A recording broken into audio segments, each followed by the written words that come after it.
Hey YouTube, welcome to another Tip Tuesdays, and in this episode we are going to be showing you how to fix your white balance in post, and in this case Premiere Pro. This method should be similar to other editing software, so I hope this helps. The first step I would say is to make sure you shoot correctly in the first place. Try and shoot as close as you can to what is the correct white balance when you're shooting, so that way you're not going to be making drastic changes. Secondly, while you're shooting, it's best to try and shoot with a gray card. Try and get something that way you can set your white balance to it and make sure that is the correct white balance for the shots. Third thing would be to not shoot with auto white balance when shooting with video. When you're shooting photos, sure, that can be fine because you can shoot in RAW, you can change it in post easily. But when you're shooting video, all these things are baked in unless you're going to shoot in RAW or using a 10-bit color flow, a bit depth. And in most cases, we're going to be shooting in 8-bit. So you want to make sure you get everything as close as possible before you even get into the editing room. So in Premiere Pro, I'm going to be using the color tab. I'm using these scopes, vector scope, parade, waveform we have for clips here. We're going to go under project, new item, adjustment layer. I already have mine created. I'm going to drag this over all the clips that I want. You're on the color tab, and one of the things I would like to do is I look at what's in the shot. I shot it. In this case, I know exactly how it looked in person, and I'm going to try and choose what is supposed to be white. And I can say, let's try this blown out light with a white balance selector, the eyedropper tool, and nothing happens. I didn't see anything happen. What else should be white? What about this right here? This is sort of white. I think that pretty much did her good job. I think he should be wearing a white shirt, right? But when you click on the white shirt, it gets a tinge of red back to where it was initially. And I click it again, and now I see a bit more of a green. The issues with all this when you're using the white balance dropper tool is it fluctuates. Even if you click drag over it, you see that the values change over time, and this is supposed to be a one white shirt, and the same for any other thing that you're going to drag it over. So what you use is the scopes. The scopes are your friend. That's something that you should just get used to. You're looking at your scopes, and in this scope in particular, you're looking, you say, maybe if you're editing for a while or you just gotten to this footage, you're looking like it looks pretty fine, but your eyes adjust, and eyes can fool you. By looking at the scopes, you can see that you have a red color cast that's here. The red hue is overpowering all the others.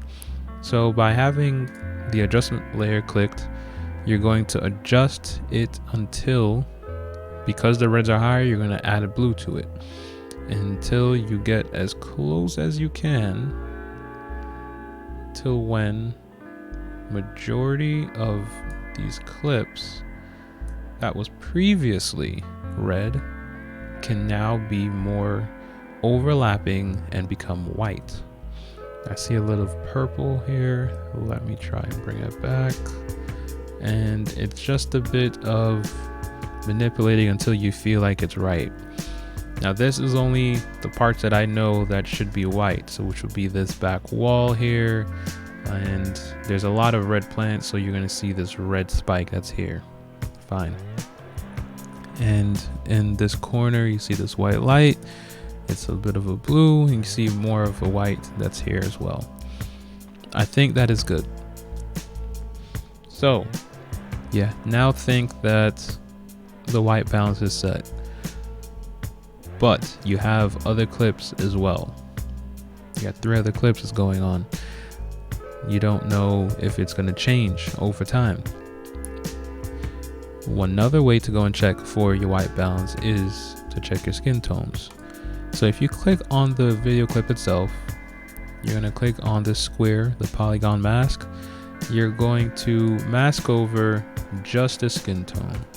You don't want to add the mic to it. You don't want to add any other obstructions to it. Just the skin tones. It doesn't have to be as big, or just as long as you have a nice amount of skin tones that you can sample. And you're going to check this scope here to make sure the skin tones are on this line, and that's your main focus. If the skin tones aren't on this line, then you have to continue to manipulate and work towards it to get it on this line or close to it. No matter what color or what culture, nationality, anything this person may be, their skin tones are going to be on this line.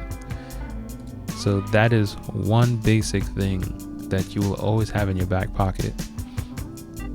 Now, once you're finished with the mask, don't clear it. You're going to turn off the effects.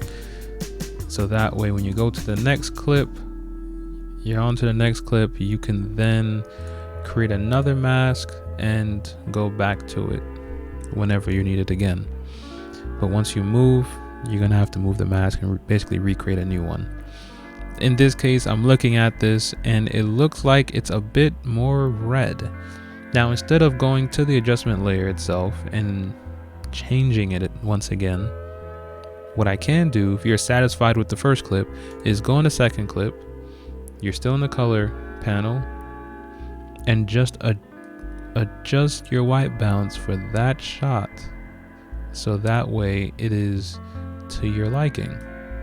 And in this case, I think that is pretty good. That is completely white. And if you look up here individually,